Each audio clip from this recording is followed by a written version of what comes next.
আল্লাহর নবী উম্মতের জন্য শেষ বয়সে যখন মারা যায় তখন আল্লাহর নবী আয়েশার হাত ধইরা একটু বইসা দেখতে চায়, উম্মতকে দেখার জন্য ব্যস্ত ছিল, উম্মতকে দেখার জন্য। যখন মারা যাবে আমার উম্মত নামাজে দাঁড়ায় গেছে, আল্লাহর নবী দেখার জন্য ব্যস্ত হয়ে গেছে।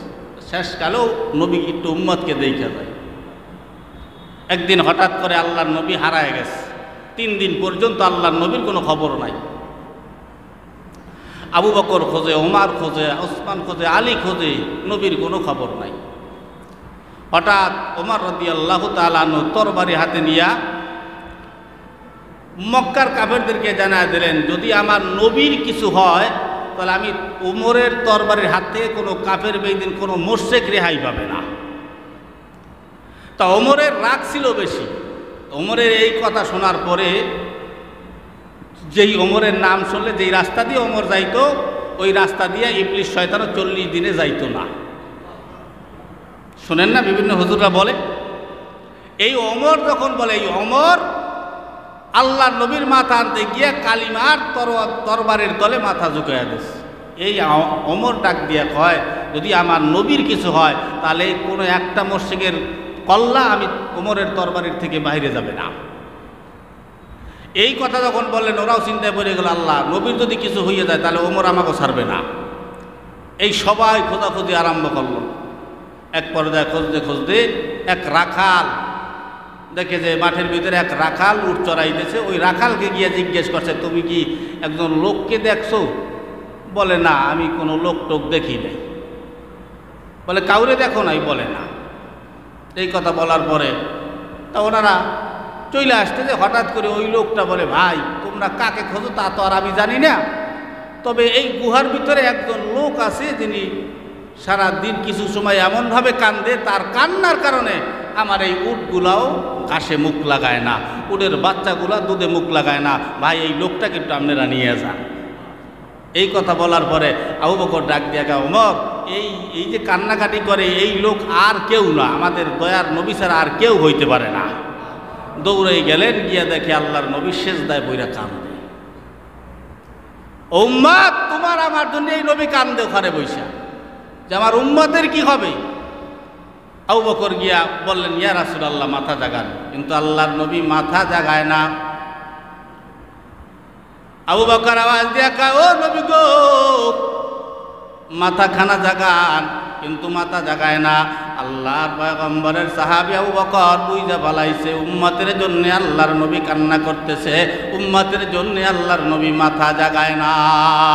আবু বকর আওয়াজ দিয়া কয়, পয়গম্বর, আমি আবু বকরের জীবনে যত নেক আছে, যা কিছু করলাম, কামাই করলাম, নেক আমল সব আপনার উম্মতের জন্য দিয়ে দিলাম, কোরবান করে দিলাম।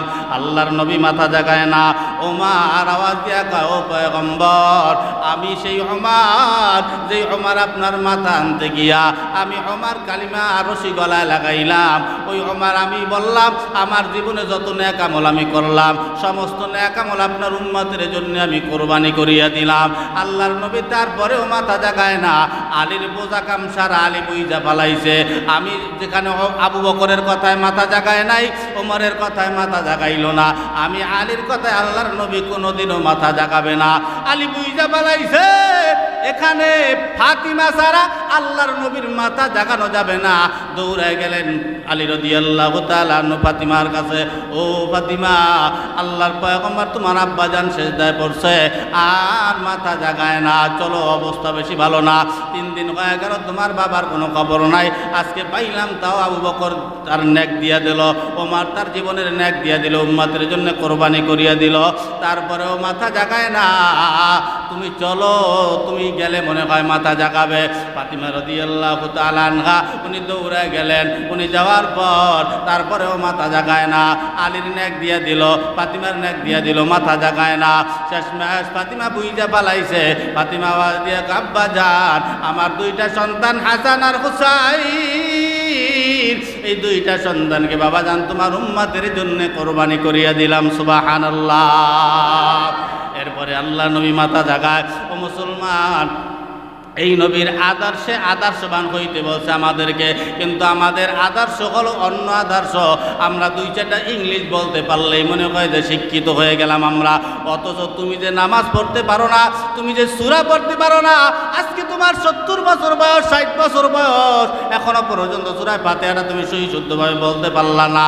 আমার কাছে একটু বলেন, আল্লাহ যদি জিজ্ঞেস করে 60 বছর 70 বছর বয়স তোমার আমি দিলাম, এই 60-70 বছর বয়সেও তুমি সূরা ফাতিহাটা মুখস্থ করতে পারলা না বা সহি শুদ্ধ করতে পারলা না, তখন আল্লাহর কাছে কি জবাব দেবেন? জবাব আছে? তা এই 70 বছর বয়স পাইলেন, আপনি ইংরেজি পারলেন, বাংলা পারলেন, অঙ্ক পারলেন, এই আরবিটা পারলেন না কেন? শিখতে কি মানা আছে? না, এই ছোট ছোট এই ছাত্ররাই শিখবে, আপনি কতদিনে শেখা বাদ। আল্লাহর নবী বলেন, আপনি জন্ম হওয়ার পর থেকে শুরু করে মৃত্যুর আগ পর্যন্ত আপনি একদিনে ইলম শিক্ষা করতে পারবেন, কোনো সমস্যা নাই। দাদার বয়স হয়ে গেছে, নানার বয়স হয়ে গেছে, এখন কি ছোট ছোট পোলাপানে কোথায় এই কোরআন শরীফ পড়া যায়? এই চিন্তা মাথায় আসার কারণে ওই মসজিদে যাইয়া ইমাম সাহেবের কাছে জিজ্ঞেস করতে পারে না। কবরে গেলে পিড়েইয়ে শোয়াই ফেলাবে মোটে, একটা বাড়িও খাতায় পড়বে না। কবর কি মামুর বাড়ি? মামুর বাড়ি মনে হয়, খালার বাড়ি, খালায় আদর করে খাওয়াবে না, নানার বাড়ি কোনটা?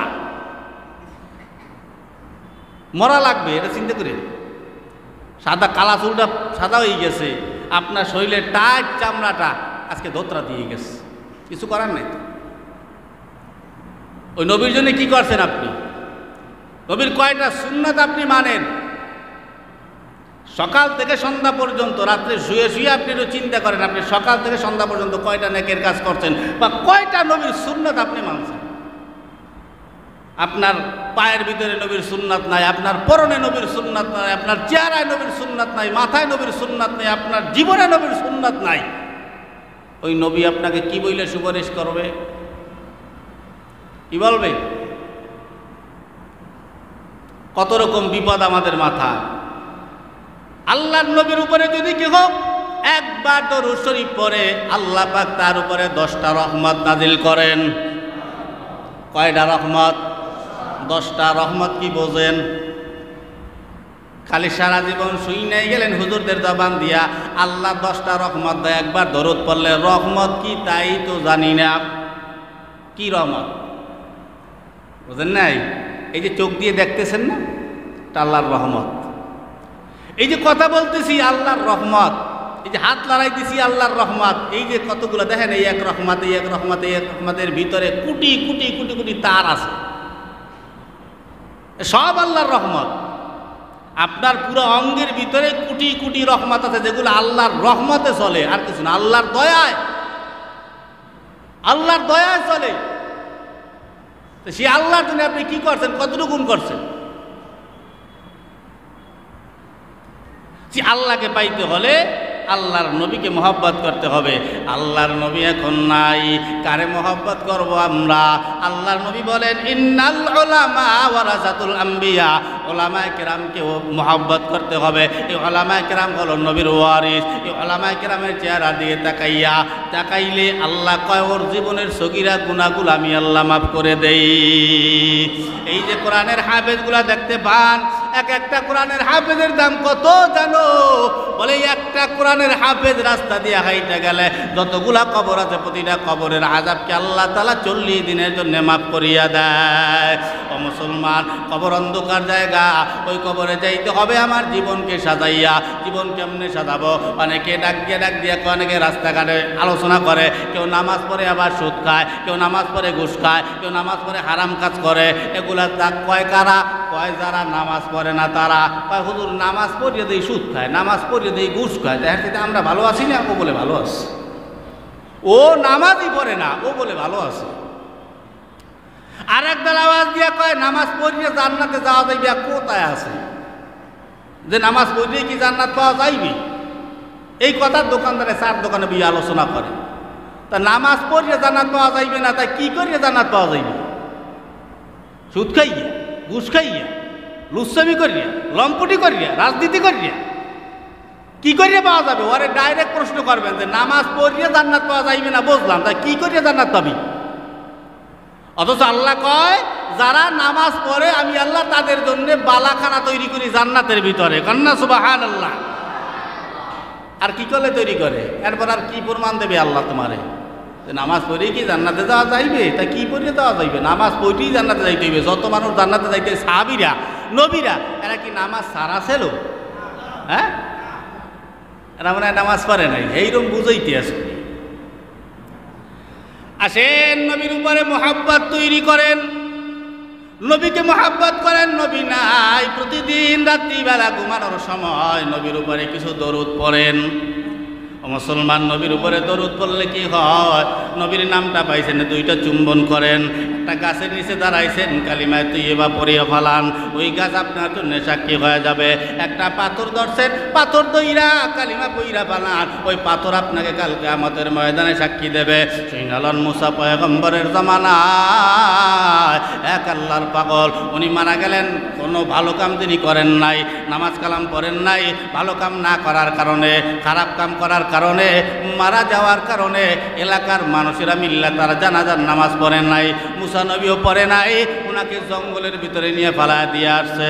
পালায় দেওয়ার পর পয়গম্বর মুসাকে আল্লাহ তাআলা স্বপ্ন দিকে দেখায়, ও পয়গম্বর, আমার এক বন্ধুর লাশ, আমার এক প্রিয় বান্দার লাশ জঙ্গলে পইরা রইছে, তাকে আইনে একটু দাফন কাফনের ব্যবস্থা করিয়া দাও। পয়গম্বর মুসা নবী ওখানে গেলেন, গিয়ে দেখে যার লাশখানা জঙ্গলে পালায় দিয়ে গেছে, খারাপ কাজ করার কারণে ওই লোকের জানাজাই আল্লাহ তাআলা পড়ার জন্য বলতেছে। এবার সবাই ইনি তো আশ্চর্য হয়ে গেলেন, কেমনে কি হয়, কেমনে এই ব্যক্তির জন্য আল্লাহ তাআলা ওহী পাঠায়? আল্লাহ গো, এবার আল্লাহ ডাক দিয়া কয়, পয়গম্বর মুসা, এলাকার সকল মানুষগুলাকে জানাইয়া দাও, এই লোকের জানাজার নামাজে যারা উপস্থিত হবে আল্লাহ তাআলা তাদের জীবনের গুনাহগুলো মাফ করিয়া দিবে। সুবহানাল্লাহ। নামাজ পড়লো না, রোজা রাখলো না, ভালো কাম করলো না, এমন কি কাম করলো যেই কাজের কারণে আল্লাহ তাআলা তাকে মাফ করিয়া দিল। তার জানাজার নামাজ যারা পড়বে আল্লাহ পাক তাদের গুনাহ মাফ করিয়া দেবে। এই চিন্তা পড়িয়া গেল। জিবরাইল আমিন আসলো। জিবরাইল আসার পরে আওয়াজ দিয়া কয়, ভাই জিবরাইল, কি ব্যাপার? এই লোক কি এমন কাজ করছে, আমারে কি একটু বলবা? তুমি কি জানো? জিবরাইল কয়, না, এনাকে মাফ করার মতো কোনো আমল এনার জীবনে আমি দেখতে পাই না, তবে হ্যাঁ একটা আমল আছে। বলে কি? বলে তোমার উপরে যে তাওরাত কিতাব নাজিল হয়েছে, ওই তাওরাত কিতাবের ভিতরে এই লোক একদিন লেখা দেখতে পাইছে মুহাম্মাদুর রাসূলুল্লাহ। তোমার এই কিতাবের ভিতরে দুই জায়গায় মুহাম্মাদুর রাসূলুল্লাহর নাম পাইয়া ওই নামটার উপরে দুইটা চুম্বন করছিল মোহাব্বত করিয়া। আল্লাহ পাক মুহাম্মাদুর রাসূলুল্লাহর উপরে চুম্বন করার কারণে ওই উসিলায় আল্লাহ তাআলা তাকে মাফ করিয়া জান্নাতের মেহমান বানায়া দিয়েছে। সুবহানাল্লাহ। তাহলে জান্নাত কতভাবে মানুষ পাইয়া যায়।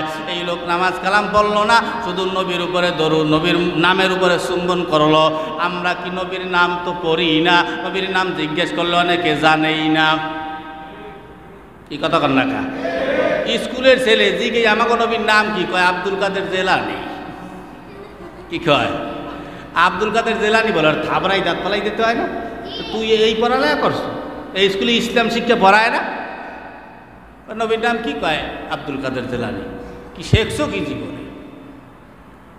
ফটর ফটর করলে হইবে? আল্লাহর নবীরে মানতে হইবে, তো জানতে হইবে সব কিছু। আমরা মুসলমান, যা কিছুই করি না কেন, স্কুলে পড়ি আর যেথাই পড়ি না কেন, আমরা শেষমেশ গিয়ে মসজিদে হাজির হই, নামাজে দাঁড়াই। 5 ওয়াক্ত না যায়, অন্তত শুক্রবার দিন তো যায়। কি শুক্রবার যায় না? সমস্যা কি? কত কিছু শিখায়। বাংলাদেশে জন্ম নিয়েছি তো কত কিছু দেখতে। ঠিক নেই। এই 2 দিন আগে কি দেশে পুরস্কার দিয়েছে নাকি, সুন্দরের পুরস্কার নাকি?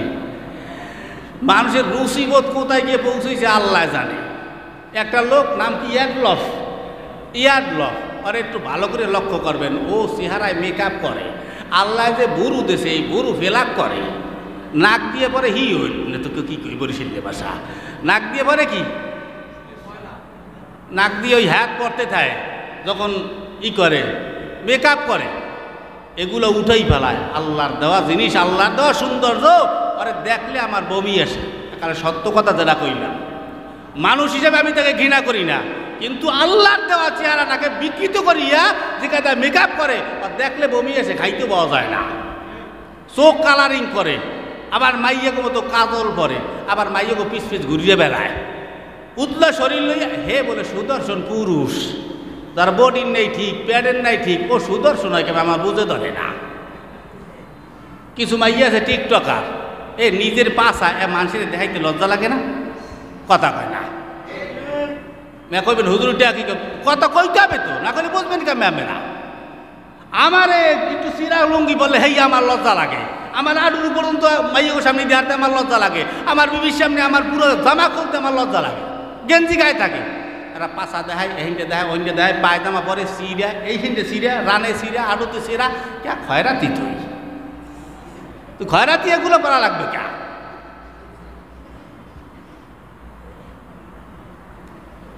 আদর্শ না। আমাকে দিকে হুজুরটা বলে দেশ খাইছে, হুজুরটা কোনোদিন খাইছে কিছু? হুজুরে তো খালি আপনাকে বাড়ি বাড়িই খায়, কি কথা হয় না? হুজুরে তো খায় কই মানুষের বাড়ি বাড়ি, হুজুরে দেশ খাইলে কোন সময়? এই বিধবা ভাতা খাট কাম্বা কম্বা যা আছে সব তো তারাই খায়, দোষ দেয় আমাকে। আমরা যে মানুষের বাড়ি খাই, আমরা কি যাই হাইতে হাইতে কোনো বাড়ি খাইছি যে আমার কটা ভাত দেন না? আপনারা নিয়ে খাওয়াইছেন, কোন উসিলায় খাওয়াইছেন? নবীর ওয়ারিস কে? নবীর ওয়ারিস। নবীর ওয়ারিসকে খাওয়াইলে নবী খুশি হয়, আল্লাহ খুশি হয়। সুন্নাত, একজনকে দাওয়াত দিয়ে নিয়ে খাওয়ানো কি সুন্নাত। আপনি সুন্নাত পালন করবেন, আপনি সুন্নাতের যত কাছে, আপনি নবীর যত কাছে, নবীর যত কাছে, আল্লাহর তত কাছে, আল্লাহর যত কাছে, জান্নাত আপনার তত কাছে। আপনি নবীর সুন্নাত থেকে দূরে, নবী আপনার থেকে তত দূরে, নবীর থেকে যত দূরে, আল্লাহর থেকে তত দূরে, আল্লাহ থেকে যত দূরে, জান্নাত আপনার থেকে তত দূরে। কি মানে? কতটুকুন মানি আমরা? আসেন, এক মহিলা হাসান বসরি রহমাতুল্লাহি আলাইহি এর কাছে গিয়া, তার একটা মেয়ে ছিল, মেয়েটা মারা গেছে। হাসান বসরি রহমাতুল্লাহ আলাইহি আওয়াজ দিয়া কয়, হুজুর গো, আমার মেয়েটা কয়দিন হয় মারা গেল, আমি আমার মেয়েটা কি অবস্থা আছে আমি একটু মেয়েটারে দেখতে যাই। হাসান বসরি রহমাতুল্লাহি আলাইহি আওয়াজ দিয়া কয়, ও মহিলা, তুমি যদি তোমার মেয়েটারে স্বপ্নে দেখতে চাও তাহলে আজকে রাত্রে গিয়ে এশারের নামাজ পড়বা, এশারের নামাজের পরে 4 রাকাত নামাজ পড়বা। এই 4 রাকাত নামাজে সূরা ফাতিহার পরে সূরা তাকাসুর মিলাইয়া পড়বা, মানে 4 রাকাতে সূরা তাকাসুর মিলাবা। তাকাসুর বলতে আলহাকুমুত তাকাতুর হাত্তা যুরতুমুল মাকাবির, এই একটা সূরা আছে আপনারা জানেন। এই সূরাখানা পড়বা 4 রাকাত নামাজে সূরা ফাতিহার পরে এই সূরাখানা মিলায় পড়বা। এরপরে বিছনায় ঘুমাইতে যাবা, যতক্ষণ পর্যন্ত ঘুম না আসবে ততক্ষণ পর্যন্ত নবীর উপরে দরুদ শরীফ পড়তেই থাকবা। দরুদ পড়তে পড়তে ঘুমায় যাবা। মহিলা দরুদ পড়তে পড়তে ঘুমায় গেল। এক পর্যায়ে তার মেয়েটাকে স্বপ্ন যুগে দেখতে পায়, তার মেয়েটা জাহান্নামের আগুনের ভিতরে ধাউ ধাউ করিয়া জ্বলতেছে। মহিলা আশ্চর্য হয়ে গেল, স্বপ্ন ভাঙ্গিয়া যায়। পরদিন সকালবেলা আবার হুজুরের কাছে দৌড়ে এসে কয়, হুজুর আমার মেয়েটা তো আযাবের ভিতরে আছে। এবার আওয়াজ দিয়ে কয়, হুজুর ডাক দিয়া কয়, হাসান বসরি রহমাতুল্লাহ আলাইহি ইনি ডাক দিয়া কয়, মা গো, আমি কি বলবো, কিভাবে তোমার মেয়ের আযাবকে আমি নষ্ট করিয়ে দেব? তবে তুমি কিছু সদকা করতে পারো, এই সদকার বিনিময়ে যদি আল্লাহ তাআলা তোমার মেয়েকে মাফ করিয়া দেয়। এবার ওই মহিলা কিছু সদকা করিয়া দিল। কয়েকদিন পরে হুজুর নিজে স্বপ্নে দেখলেন, মানে হাসান বসরি রহমাতুল্লাহ আলাইহি ইনি আবার স্বপ্নে দেখলেন যে জান্নাতের ভিতরে একেবারে উপরের স্তরে একজন সুন্দরী মহিলা বৈশা রয়েছে। ওই মহিলা আওয়াজ দিয়ে কয়, হুজুর আমাকে চিনছেন? বলে না। বলে কয়েকদিন আগে আপনার কাছে একজন মহিলা আসছিল, আপনি দেখছেন? বলে হ্যাঁ। বলে ওই মহিলাকে তো আমি শিখাই দিয়েছিলাম। বলে আমি হইলাম ওই মহিলার মেয়ে। বলে ওই মহিলা তো বলছিল তুমি নাকি জাহান্নামের আযাবের ভিতরে আসো, তাহলে তুমি কেমনে জান্নাতের ভিতরে? বলে হুজুর আমার মায়ের কথা মিথ্যা নয়, আমার মায়ের কথা সত্য, আমার মা যা বলছে তাই সঠিক আছে, কিন্তু আমার মা না পতিত এক লোক এই কবরের পাশ দিয়া যাওয়ার সময় মাত্র একবার আল্লাহর নবীর উপরে দরুদ শরীফ পড়িয়া আমাদের এই কবরবাসী রুহের মাগফিরাতের উপরে সুপর্দ করিয়া দিয়েছে, বকশিশ করিয়া দিয়েছে। ওই একবার দরুদ পড়ার কারণে, ওই দরুদের সওয়াব পাঠাবার কারণে আমাকে নয়, এই কবরবাসীদের 70,000 কবরবাসী আছে, এই 70,000 কবরবাসীকে একবার দরুদ পড়ার কারণে আল্লাহ তাআলা মাফ করিয়া জান্নাত দিয়া দিয়েছে। সুবহানাল্লাহ। জান্নাত জাহান্নাম মামুর বাড়ি না, কালার বাড়ি না, তুমি গেলেই তোমারে ভালো ভালো জিনিস খাবে এরকম না। ও মুসলমান, সুইনালাও জাহান্নাম কিন্তু মামুর বাড়ি, কালার বাড়ি না। এই জাহান্নামের ভিতরে যদি তোমাকে একবার পালানো হয়, এই জাহান্নামের ভিতরে 1000 প্রকারের আযাব তোমারে একবারে দেওয়া হবে। 17 রকমের আযাব, 17 রকমের আযাব একবারে তোমারে দেওয়া হবে। সহ্য করতে পারবেন? এখন আপনার উপরে গরম পানি ঢালা হবে, এরপরে একদল আপনাকে পিটাবে, আর একদল আপনার উপরে পেট্রোল ঢালবে, আর একদল আপনার উপরে আগুন জ্বালায় দেবে। দুনিয়াতে সহ্য করতে পারবেন? জাহান্নামে 17 প্রকারের আযাব দেবে আপনাকে। একদিক দিয়ে ফেরেশতাদের গুর্জের বাড়ি পিটাইতে থাকবে, আর একদিক দিয়ে আগুন জ্বলতে থাকবে, আগুন ধরা দেবে, আর একদিক দিয়ে গরম পানি ঢালতে থাকবে, আর একদিক দিয়ে কাঁটাযুক্ত জিনিস দিয়ে আপনাকে পিটানো হবে, আর একদিক দিয়ে বিভিন্ন প্রাণীরা আপনাকে কামড়াইতে থাকবে। মানে 17 রকমের আযাব আপনার উপরে দিতে থাকবে। 1000 বছর আপনার উপরে এই আযাব নাজিল হইতেই থাকবে। এই আযাব সহ্য করতে না পারি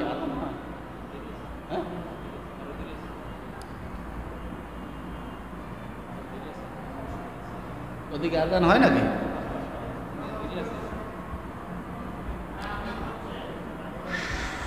17 প্রকারের আযাব আপনার উপরে দাও। 1000 বছর চিল্লাইতে থাকবেন, এরপরে ডাক হবে আল্লাহ পানি পানি পানি পানি বইলে খালি চিল্লাবে আর হাত বাড়াবে, আল্লাহ আমাকে পানির ব্যবস্থা করে দাও। আল্লাহ তো দয়ালু, আল্লাহ তো দয়ার কোনো শেষ নাই। শেষমেশ আল্লাহ পাক ফেরেশতাকে ডাক দিয়ে বলবো, ফেরেশতারা ওকে একটু ওখান থেকে একটু পানি আইনা দাও।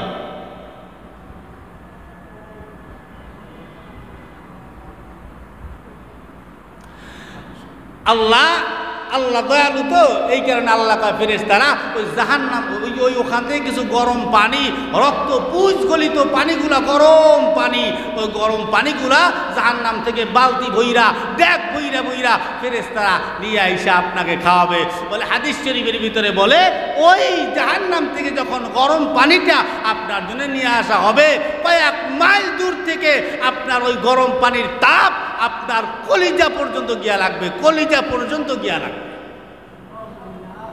ও বাজান, কিসের দুনিয়া আছেন? কি দুনিয়া নিয়ামত আছেন? পারবেন সহ্য করতে? মরতে হবে, যাইতে হবে, এতটুকু চিন্তা মাথায় রাখতে হবে। তারপরে আল্লাহর কাজগুলা করতে হবে, মনোযোগী বসাইতে হবে। সারা দিন দুনিয়া লয়ে দৌড়াইলে হবে না। কেউ একটা নেক দিয়ে আপনাকে জিজ্ঞাসা করবে না। বলে ওই পানি 1 মাইল 2 মাইল 5 মাইল দূরের থেকে ওই পানির, গরম পানির তাপ, ওই তাপে আপনার কলিজা পুইরা সারকার হয়ে যাবে। এরপরে ওই পানির গরমের তাপের কারণে আল্লাহকে ডাক দিয়ে বলবে, আল্লাহ না আমার এই পানি খাওয়ার দরকার নাই, আমার পানি লাগবে না। মানুষ যেমন রিলিফ বরাদ্দ হয় সরকারের কাছ থেকে, আল্লাহর পক্ষ থেকেও ফেরেশতারা বলবে, এই গরম পানি, এই রক্ত পুইযুক্ত গরম পানি তোমার জন্য বরাদ্দ হয়ে গেছে, এটা আর ফিরানো যাবে না। হাদিস শরীফের ভিতরে লেখে যে ওই পানির ড্যাগ আইনা মানুষের এই নিচের ঠোঁটে লাগাবে, এই নিচের ঠোঁটে লাগাবে। আল্লাহর নবী বলেন, আমার উম্মতের এই যারা জাহান্নামী হবে, এই নিচের ঠোঁটে যখন এইটা পানির, গরম পানির ড্যাগটা লাগাবে, এই নিচের ঠোঁটটা ফুইলা একেবারে ধুইলা পায়ের নিচতলা পর্যন্ত পড়বে, আর এই উপরের ঠোঁটটা গইলা মোটা হইয়া এইভাবে মাথার উপর দিয়া পিছনের পিঠের উপরে গিয়া পড়বে। পারবেন সহ্য করতে? কোন দুনিয়া নিয়ে আমরা আছি? সহ্য করার মতো কোনো আযাব, আপ্যায়ন করার মতো কোনো জাহান্নাম আপনার জন্য না। তাই একটু চিন্তা করেন, একটু ভালো দিন মোতাবেক চলার চেষ্টা করেন।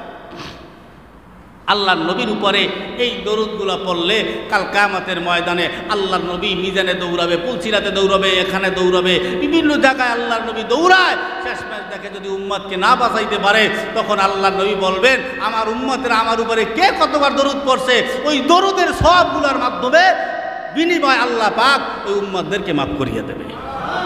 দিনে রাত্রে শুয়ে শুয়া অন্তত 10 বার, অন্তত 20 বার, 100 বার দরুদ শরীফ পড়তে তো সময় লাগে না, পড়েন, সমস্যা কি? নামাজ পড়া শেষ, দুনিয়ার কেউ আপনার পাশে নাই, আপনি সেজদায় পড়িয়া 3 বার দরুদ শরীফ পড়িয়া আপনি সেজদায় গিয়ে একটু কিছু দোয়া করেন, আল্লাহর কাছে একটু কান্নাকাটি করেন, আল্লাহ পাক দেখবেন সব কিছুর ব্যবস্থা করে। তাই কিসের মাধ্যমে আমরা জান্নাত পাবো? এভাবে আমাদের জীবন চললে এর মাধ্যমে আমরা কিন্তু জান্নাত পাবো না। এই লোক নবীর নামের উপরে চুমা দিয়া এই লোক জান্নাত পেয়ে গেল।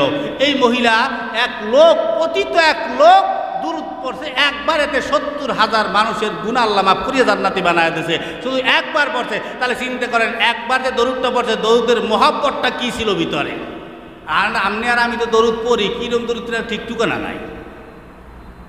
এই দরুদ শরীফ যদি আপনার বাবার কবরের পাশে, আপনার মায়ের কবরের পাশে শুক্রবার দিন জুমার নামাজ পড়া বাবার কবরের পাশে দাঁড়াইয়া আপনার ছেলে যদি একটু দরুদ শরীফ পড়েন, বলেন তো আল্লাহ পাক এই সব দিলে তার কবর আযাব মাফ করবে কি করবে না? একটু যাইয়া দাঁড়াইতে অসুবিধা কোথায়? আপনি দাঁড়াবেন আপনার বাবার কবরের পাশে, আপনার ছেলে আপনার কবরের পাশে দাঁড়াবে। এজন্য বেশি বেশি করিয়া আল্লাহর নবীর উপরে দরুদ পড়ব তো ইনশাআল্লাহ। রাত্রে শুয়ে শুয়ে পড়বেন, রাজি আছেন সবাই? অন্তত কমপক্ষে 10 বার পড়বেন। কয়বার? 10 বার। কোন সাধনে পাইব তোমায় গো নবীজি, কোন সাধনে পাইব তোমায়, কোন সাধনে পাইব তোমায়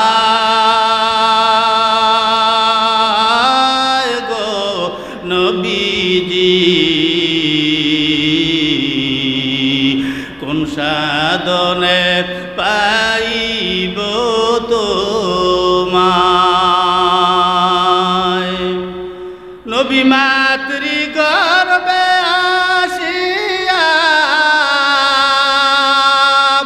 পিতা হারা হইয়া, নবী মাতৃ গর্ভে আসিয়া পিতা হারা হইয়া, এতিম রূপে আসলেন ধরায় গো নবীজি,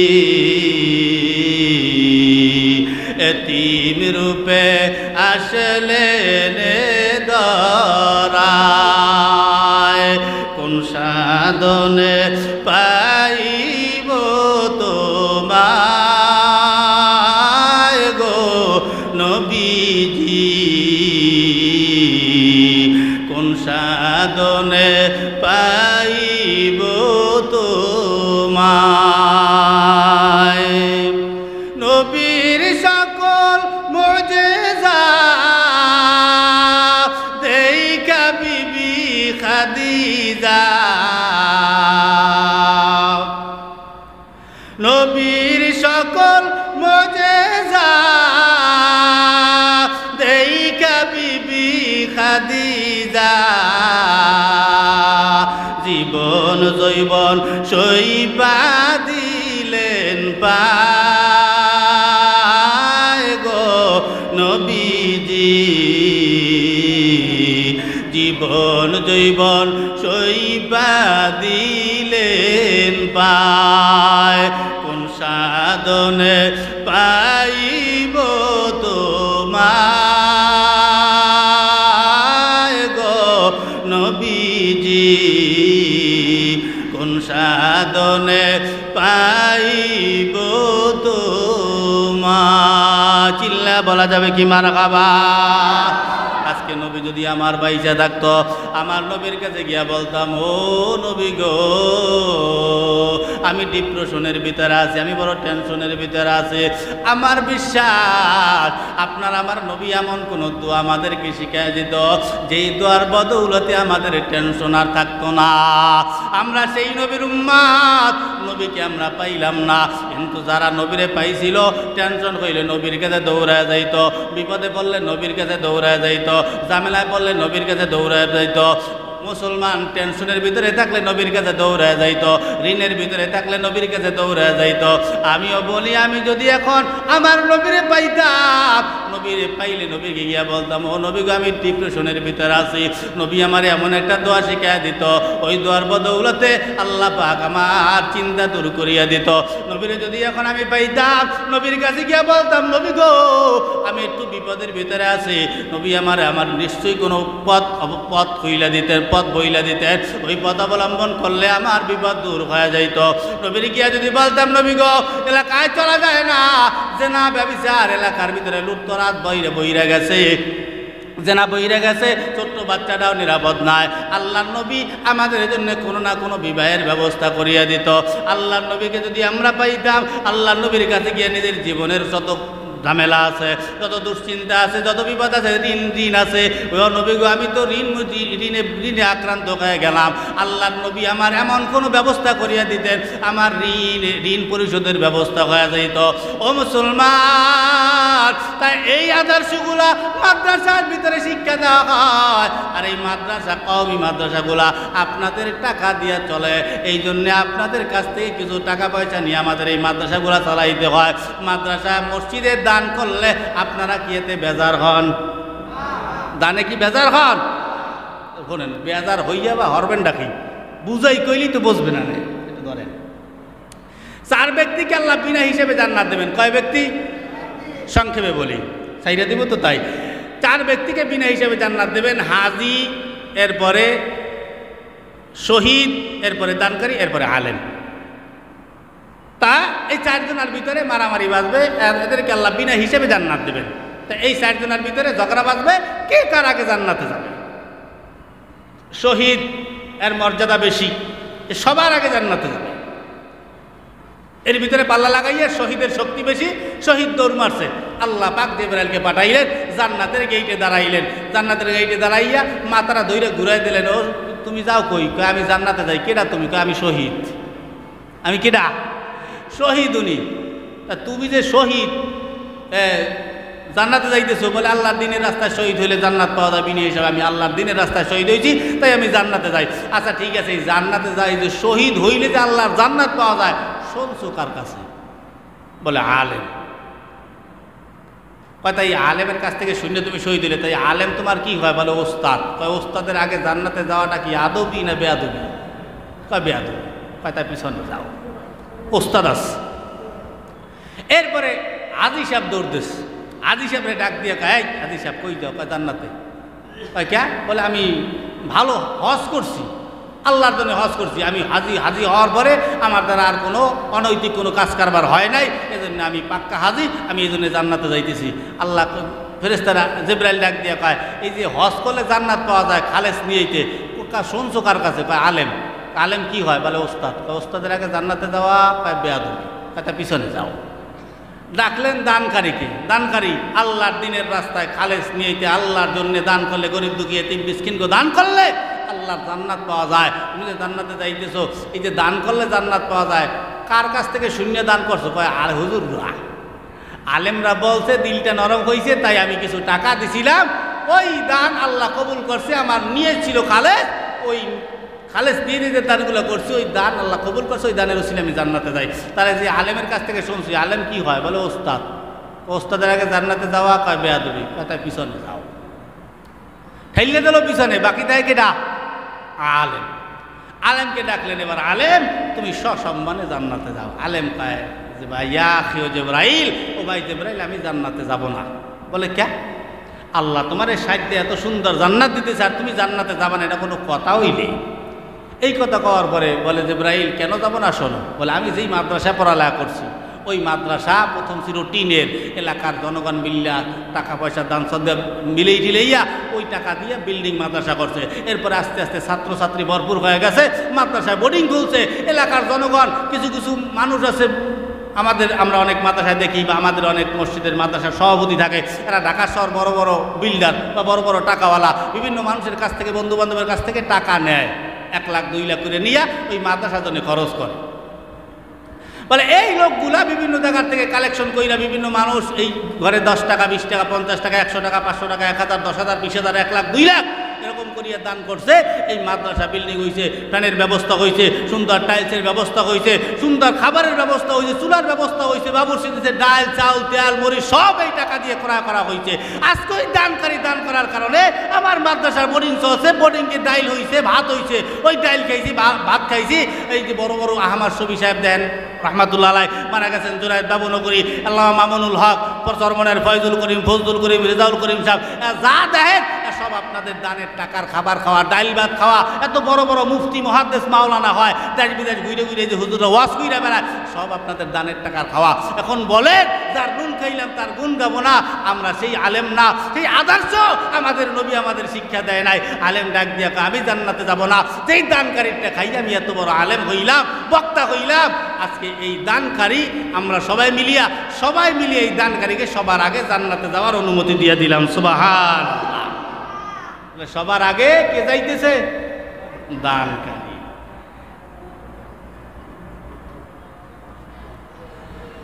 এখন আপনারা কি দান করতে রাজি আছেন? যে হুজুর আবার ভেজালে হালাই দিল নাকি? কি ভেজাল মনে করেন? কত টাকা কত পয়সা কত জায়গায় শেষ হয়ে যায়, কত রকম চলে যায়।